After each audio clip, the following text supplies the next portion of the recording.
Hello everyone, welcome to now classes. So आज मेरे साथ है राखी शर्मा। राखी शर्मा का अभी रिसेंटली इग्नू में पीएचडी एंट्रेंस भी क्लियर हुआ है और अब एडमिशन भी हो चुकी है। ठीक है, after the interview. So congratulations Rakhi, आपको आपके इस सक्सेस में। ओके। सो राखी, आप अपना बता सकते हैं कि आपने अ, इस इंटरव्यू के लिए कैसे तैयारी करी अपने पीएचडी के लिए। एक्चुअली मैम सबसे पहले तो मैंने जेआरएफ के लिए ट्राई किया कि सबसे पहले मेरा जेआरएफ निकल जाए। तो मैं एक्चुअली 3 इयर्स से ट्राई कर रही हूँ। और 3 इयर्स में फर्स्ट ईयर तो मैंने सेल्फ प्रिपरेशन करा और उसमें मेरा नेट क्लियर हो गया था। उसके बाद मैंने मतलब काफी ट्राई किया कि पीएचडी में अप्लाई करूं, बट ये था कि स्टाइपेंड वगैरह की इशू था, इसीलिए मैंने पीएचडी में एनरोल नहीं करवाया। उसके बाद मैंने जेआरएफ के लिए ट्राई किया और मैंने आपकी क्लासेस देखी, लिया, और उसके बाद मैंने 2 इयर्स कंटिन्यूअसली आपके साथ जुड़ी रही।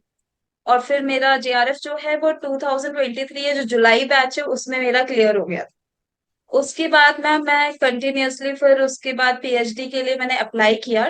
दिल्ली यूनिवर्सिटी में अप्लाई किया, बीएचयू में अप्लाई किया, और बीबीएयू बाबा राव भीमराव अम्बेडकर यूनिवर्सिटी, इसमें भी अप्लाई किया। बट मेरा कहीं पे भी क्लियर नहीं हुआ। फिर मैं आपके पास आई कि मैम मुझे बहुत प्रॉब्लम आ रही है, मेरा टॉपिक क्लियर नहीं हो पा रहा है, आई डोंट नो क्या प्रॉब्लम्स आ रही है। मैंने आपसे डिस्कस भी किया था कॉल पर। और फिर आपने मुझे बताया कि टॉपिक आप जो है उस पर पहले सर्च करो कि आपको करना क्या है। तो मैंने पहले फाइनेंस का टॉपिक सेलेक्ट किया था, लेकिन फाइनेंस इतना डीप सब्जेक्ट है। उस पर जो भी मैं वहां पर क्वेश्चन पुट अप होते थे, जो भी प्रोफेसर मुझसे क्वेश्चंस पूछते थे, वो क्वेश्चंस रेलिवेंट तो होते थे, बट मैं उसे डिफेंड नहीं कर पा रही थी। मे बी हो सकता है मैम मेरे एंड पर वो चीजें क्लियर नहीं थी। सो मेरा इंटरव्यू हर टाइम पर क्लियर नहीं हो पा रहा था। फिर मैं आपके पास आई, आपने मुझे टॉपिक सजेस्ट किया, मैंने स्टेप वाइज आपका बैच 7 मैंने आपका इंटरव्यू किया था। और ये आई गेस फेब फेब का था, हाँ फेब मंथ का था, तो मैंने वही एनरोल किया था। और उसके बाद मैंने स्टेप वाइज जो जो आपने बताया, एसएलआर बनाना है और किस तरीके से आपको टॉपिक सेलेक्ट करना है, तो मैंने आपसे एक दिन डिस्कस भी किया था, फिर टॉपिक भी डिसाइड हुआ, फिर मैं उसी टॉपिक पे मैंने डीपली स्टडी किया बहुत अच्छे से। तो फिर उसके बाद मैंने बीएचयू में मैम उसके बाद इंटरव्यू दिया, लेकिन बीएचयू का रिजल्ट क्लियर नहीं हुआ। बट फिर सेकंड मेरा इग्नू का उसके अगले दिन ही था, जैसे बीएचयू का मेरा 3 मार्च को था, जी। 3 अप्रैल को। और जो मेरा इग्नू का था वो मैम 5 को था, तो मतलब आगे पीछे ही था। तो इस वजह से मेरा जो इंटरव्यू है बहुत हैक्टिक भी था। थर्ड को तो मैं चलो बीएचयू चली गई, बनारस चली गई, लेकिन उसके बाद जब मैं इग्नू के लिए वापस आई, तो मैम बहुत ही ज्यादा हैक्टिक था उस दिन। मतलब मुझे समझ नहीं आ रहा था मैं करूँ क्या, क्योंकि मैम प्रोफेसर जो होते हैं वो इंटरव्यू एक्सप्रेशन ये सारी चीजें तो जज कर लेते हैं, बट ये नहीं बताते कि आपकी मिस्टेक्स क्या है। हाँ। तो मुझे ये नहीं आइडिया लग पा रहा था कि जो मैंने टॉपिक अपना तैयार किया है वो ठीक भी है या नहीं है, क्योंकि मैं इग्नू के लिए मुझे अगले दिन ही इंटरव्यू देना था। जी। तो फिर मैंने इंटरव्यू तो दे दिया। मेरा जो सबसे लंबा इंटरव्यू चला है वो इग्नू में चला है, ½ एन आवर का इंटरव्यू। अच्छा। और उसके बाद यस मैम, उसके बाद ये 4 मई को रिजल्ट आया, और फिर मैंने देखा मैम 1 सीट थी, तो मतलब क्लियर हो गया। चलो, बहुत बढ़िया। बहुत मेहनतों के साथ शिद्दत से हम आगे बढ़ते रहो तो आपको मिलती है आपकी मंजिल। ये वैसे मैंने नोटिस यस। किया है, जो इंटरव्यू में आपको 5 मिनट में भगा दे, इसका मतलब या तो कोई पीछे सेटिंग है या तो उनको आप में कोई इंटरेस्ट नहीं आ रहा है। जहाँ पे आप में हाँ। के टॉपिक में जब इंटरेस्ट आता है ना, तो वो इंटरव्यू एक्चुअली लंबा चलता है। क्योंकि वो फिर आपसे यस मैम। और क्वेश्चनिंग, उनको इंटरेस्ट आता रहता है। वो आपसे पूछते रहते हैं। और मेरा भी जैसे पीएचडी का खुद का इंटरव्यू है, वो काफी लंबा चला था क्योंकि they were keep asking me questioning, because वो मैं आंसर देती जा रही थी। अब जहां आप आंसर देना छोड़ यस दोगे मैम। या फिर जहां उनको इंटरेस्ट आना बंद हो जाएगा, वो आपको बाहर निकाल देंगे। तो ज्यादातर टाइम स्पेंड करना बुरा नहीं है, अच्छी बात है। वहां पे नर्वस ना होके बल्कि और कॉन्फिडेंस हो जाना चाहिए कि चलो इनको मेरे टॉपिक में इंटरेस्ट आ रहा है। That is why they are yes asking. Ma'am. जी। सो अब आपने इंटरव्यू में कैसे कैसे क्वेश्चंस पूछे थे आपके इंटरव्यू में। मैम एक्चुअली जो मेरा सब्जेक्ट था वो अकाउंट में मेरा इंटरेस्ट है। तो यस। जब मैं अपना प्रपोजल का टॉपिक मैंने बताया, तो मैंने उससे रिलेटेड मतलब जॉब भी किया है, प्राइवेट जॉब, उससे हाँ, रिलेटेड आपने ही। तो बताया जब था। मैं वो टॉपिक लेकर गई, तो वहां पे जो प्रोफेसर थे उन्होंने भी बोला मैंने भी सेम फील्ड में वर्क किया है। वेरी तो नाइस। उन्हें बहुत इंटरेस्ट आ गया उस टॉपिक में।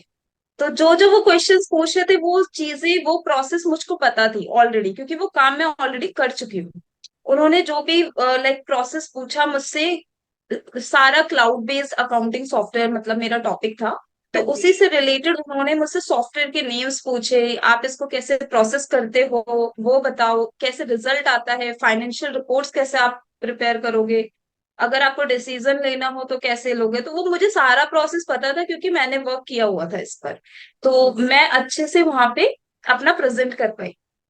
और साथ साथ मैम उन्होंने एक क्वेश्चन ये भी रखा कि ठीक है, आपका रिसर्च आपने बहुत मतलब प्रपोजल तो आपने रेडी कर लिया है, लेकिन इसमें अभी भी काफी चीजें मिसिंग है। जैसे मैम एक दो क्वेश्चंस थे, उन्होंने मुझसे टू द पॉइंट नेम पूछ लिया कि इस अच्छा। सॉफ्टवेयर को कौन ओन करता है, उसका नेम बताओ। हम्म। तो मैम वो मुझे नहीं पता था, तो मैंने सिंपली बोला सर मुझे अभी तो आइडिया नहीं है, लेकिन हाँ मैं इसके बारे में पता करके अपने माइंड में बाद में इसे अपने पास रख लूंगी। और बाद में अगर ऐसा कोई मेरे सामने क्वेश्चन आता है, तो मैं उसके लिए प्रिपेयर होकर जाऊंगी। तो ये चीजें वहां पे मैंने क्लियर कर दी। फिर मैम वो जो प्रपोजल था उससे रिलेटेड भी काफी क्वेश्चंस पूछे, कि जैसे अगर आपका इसमें रिसर्च गैप क्या है। तो मैम वहां पे मैंने रिसर्च गैप में काफी डिफेंड करने की कोशिश की, लेकिन वो बोले ये रेलिवेंट नहीं है, ये तो अच्छा। मैं भी लिख सकता हूँ रिसर्च गैप। अच्छा। इसका प्रूफ क्या है, मतलब आप ऐसे कैसे प्रूफ कर सकते हो कि आपका जो रिसर्च गैप आपने फाइंड आउट किया है, ये रेलिवेंट है, ये आपका बिल्कुल सही रिसर्च गैप है, क्योंकि ये तो आप अपने मन से भी बना सकते हो। तो मैंने सिंपली ये बोला सर मैंने जितने भी रिसर्च पेपर्स अभी तक पढ़े हैं, उसमें से मैंने ये चीजें और ये रिसर्च गैप फाइंड आउट किया है। एंड इवन बहुत कम रिसर्चेस इंडिया में हुई हैं, तो मुझको जितने रिसर्च पेपर्स अवेलेबल मिले उस बिहाफ में मैंने ये रिसर्च गैप निकाला है। बाद में कोई और रेलिवेंट मिलता है तो मैं उसके लिए प्रिपेयर कर लूंगी। तो हाँ। सिंपल मैंने फिर ये डिफरेंट वाल आंसर दिया था। बाकी तो मैं वो इंट्रोडक्शन से रिलेटेड पूछ रहे थे, आप कहाँ रहते हो, किधर, मतलब आप डेली रेगुलर बेसिस पे आ जाया करो, क्योंकि मैम इग्नू में हॉस्टल फैसिलिटी नहीं है, तो आप यस। इग्नू में रहकर नहीं कर सकते। तो वो पूछ रहे थे कि आप कैसे रोज रेगुलर आप कॉलेज आया करोगे, तो वो बस ये क्वेश्चन पूछ रहे थे, सिंपल। बस तो इसमें भी आपको घबराने की जरूरत नहीं है। अगर आपको वाकई में एडमिशन लेनी है तो यू शुड बी ओपन ना, कि यस नो मैं मैनेज कर लूंगी, मैं बाहर पीजी ले लूंगी, या फिर अगर आप वहाँ पे अप डाउन कर सकते हो तो कर सकती हूँ। ठीक है। सो ये वाली बात भी आपकी अच्छी। और मैं भी वैसे क्लास में भी बताती हूँ आपको कि अगर कोई क्वेश्चन ऐसा पूछे जो हमें नहीं आता, तो हमें उसको सिंपली बोल देना चाहिए कि I will definitely figure about it and learn about it, and उसको मैं सीख लूंगी या सीख लूंगा, उसमें कोई प्रॉब्लम फिर ऐसा नहीं होती, क्योंकि उनको पता रहता है कि ये बच्चा सच बोल रहा है। वहीं आप बना बना के कुछ भी बोलने लग जाओ, नहीं मुझे आता है अभी याद नहीं आ रहा, तो वो झूठ का कोई बेनिफिट नहीं है। इट्स ओके कि हम एक स्टूडेंट है और हमें कुछ चीजें नहीं आती होंगी। ठीक है, तो ये इंटरव्यू में काफी हेल्पफुल होता है। आगे। अच्छा। राखी, आपने इतना स्ट्रगल किया, मतलब जेआरएफ के 1 साल बाद लगभग आपका जो सपना है पीएचडी में एडमिशन लेने का वो पूरा हुआ है। हाँ, तो पूरा हुआ इस है, जर्नी को राइट। हम समझ सकते हैं कि बहुत स्ट्रगल है। और वैसे भी अब नया रूल आ गया कि 1 साल तक ही आपका नेट भी वैलिड होगा। खैर आपके पास जीआरएफ था तो 3 इयर्स का आपके पास टाइम था, बट स्टिल ये जो टाइम पीरियड है, इसके इस स्ट्रेस के लिए, इस चीज को हैंडल करने के लिए आप लर्नर्स को क्या सलाह दोगे? मैम मैं तो सिर्फ यही सजेशन दूंगी, बी पेशेंट। एंड जो भी आप कर रहे हो, जो भी आप पढ़ रहे हो, कंसिस्टेंट रहिए। ये नहीं मैम, मेरे पास काफी ऐसे मौके हैं, मेरा मन ये करता था मैं छोड़ देती हूँ, इतना टाइम क्यों मैं अपना वेस्ट कर रही हूँ, मैं कहीं और अपना इनपुट लगाऊं तो शायद वहां पे रिजल्ट जल्दी आ जाए। मैंने ये कई बार सोचा, लेकिन फिर मैम मैं ये सोचती थी कि अगर मैं आज नहीं कर पाऊंगी, अपने लिए स्टेप नहीं ले पाऊंगी, तो मैं फ्यूचर में तो और भी नहीं कर पाऊंगी, क्योंकि फ्यूचर में और भी ज्यादा रिस्पॉन्सिबिलिटीज एंड काफी चीजें होती हैं। उस टाइम पे शायद आज तो फिर भी मैं उसके हाफ मेहनत कर रही हूँ, लेकिन उस टाइम पे मुझे ज्यादा हार्डवर्क करना होगा। तो इससे बेटर आप आज हार्डवर्क करो, पेशेंस रहो और कंसिस्टेंट रहो, सिंपल।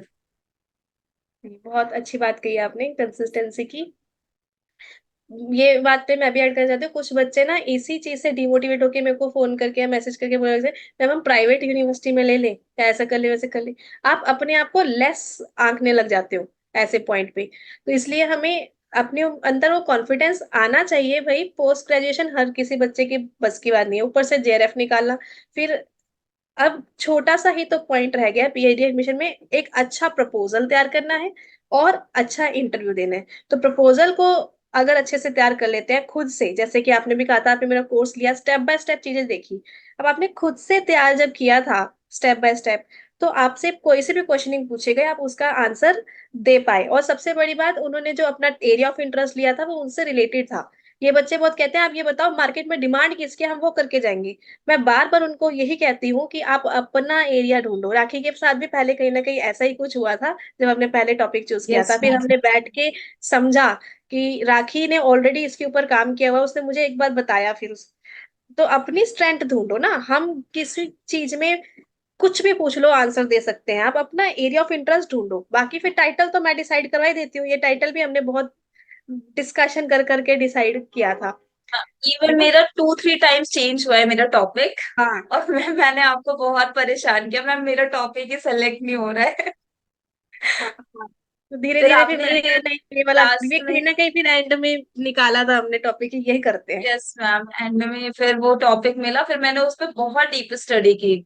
मीन्स मैंने आराम से उसे 1-2 मंथ्स दिए और पूरा प्रॉपर एक प्रपोजल बनाया, आपसे चेक भी करवाया, आपने बोला ओके है। फिर मैंने वो बीएचयू में लेकर गई, और फिर मैं बीएचयू में तो वैसे नहीं हुआ, लेकिन मेरे लिए अच्छा है क्योंकि मैं दिल्ली में रहती हूँ और हम्म। इग्नू यहाँ से ही पास है। अगर बीएचयू में होता तो फिर मेरे लिए सब वहां पे प्रॉब्लम। मुझे हॉस्टल देखना पड़ता। Yes in any ma'am. Case ये ए प्लस यूनिवर्सिटी है, तो आपको यस बेस्ट ही मैम। मिली है। क्योंकि एक तो पास भी हो गया और ऊपर से ये सेंट्रल यूनिवर्सिटी का ही आपको डिग्री मिलेगा। और वैल्यू काफी है इग्नू से पीएचडी की, क्योंकि ये पीएचडी बहुत अच्छे से कराते हैं। मेरे और भी बहुत सारे स्टूडेंट्स एनरोल्ड है ऑलरेडी, इग्नू में भी पीएचडी कर रहे हैं। ठीक है, तो आपको कहीं ना कहीं टॉपिक से रिलेटेड समझ में आया होगा कि topic should be your interest area, जिसमें आपको कभी बोरिंग मैसेज ना हो आगे जाकर, कभी ये ना महसूस हो है ये क्या, किस जगह पे मैं फंस गई हूँ या फंस गया हूँ। आपसे रिलेटेड होगा तो आप बिंदास उसमें मेहनत भी कर सकते हो, मजा भी आएगा करने में। अदरवाइज पीएचडी एक बोझ बन जाएगी। ठीक है। सो वो टॉपिक फिर उसके अंदर क्या होना चाहिए, वो तो फिर मैं आपकी हेल्प टाइटल में कर ही देती हूँ कि वो अच्छा है कि नहीं। कई बार अच्छा नहीं होता तो मैं ही मना कर देती हूँ कि ये नहीं बस अच्छा लग रहा, इसको छोड़ दो, कुछ और करते हैं। अगर वो रेलेवेंट होता है तो वी विल गो फॉरवर्ड। सो इसी तरीके से आप भी मेहनत कीजिए। राखी जी, लास्ट में आप कुछ और मोटिवेशन या सजेशन देना चाहते हो, anything you want to share with the learners. Ma'am, difficulties हर किसी की लाइफ में आती हैं, और लोग यही बहाना बनाते हैं कि मेरे तो ये प्रॉब्लम थी, मेरी ये प्रॉब्लम थी, तो प्लीज उसको as a take take as granted ना ले कि आप ही नहीं है इस लाइफ में कि आपके साथ सारी डिफिकल्टीज फेस कर रहे हो। यहाँ पे एवरी पर्सन है जो यहाँ पे डिफिकल्टीज फेस कर रहा है, लेकिन आपको उस इंसान को देखो, आप सेम पर्सन सेम फील्ड में देखो कि वो कैसा कर रहा है, और आप अगर वो देखोगे और कंसिस्टेंट रहोगे और पेशेंस रखो, सबसे बड़ी बात पेशेंस रखनी है यहाँ पर, तो आप अचीवमेंट जरूर जरूर जरूर सक्सेस करोगे, क्योंकि ये चीज मेरे साथ हुई है। और आफ्टर 3 और 4 इयर्स बाद मतलब मैंने पीएचडी में एडमिशन लिया है, क्योंकि मैम मेरा जो मास्टर्स है वो 2020 में कंप्लीट हुआ था और जी। 2024 में मैंने एडमिशन लिया है। तो मैम ये बहुत ही लॉन्ग जर्नी है। सो मैं बस इतना ही कहना चाहूंगी, be motivated and be consistent. जी, thank you so much Rakhi. And ऐसे ही आप और आगे बढ़ते रहे अपनी लाइफ में, ठीक है। एंड आपके जी मैम। पेशेंस ने, आपकी मेहनत ने आपका पूरा पूरा साथ दिया है, क्योंकि आप अपना प्रॉपर डिटरमिन्ड थे। तो इसी तरीके से लाइफ में आगे बढ़ते रहिए। All the best for your future ahead. And सभी को all the best. So dream, believe, act and achieve. सपने देखें, भरोसा करें, एंड उसके ऊपर कर्म करें। कर्म करना भी बहुत जरूरी है। You will achieve. Yes thank you. Ma'am. Thank thank you you so ma'am. Much.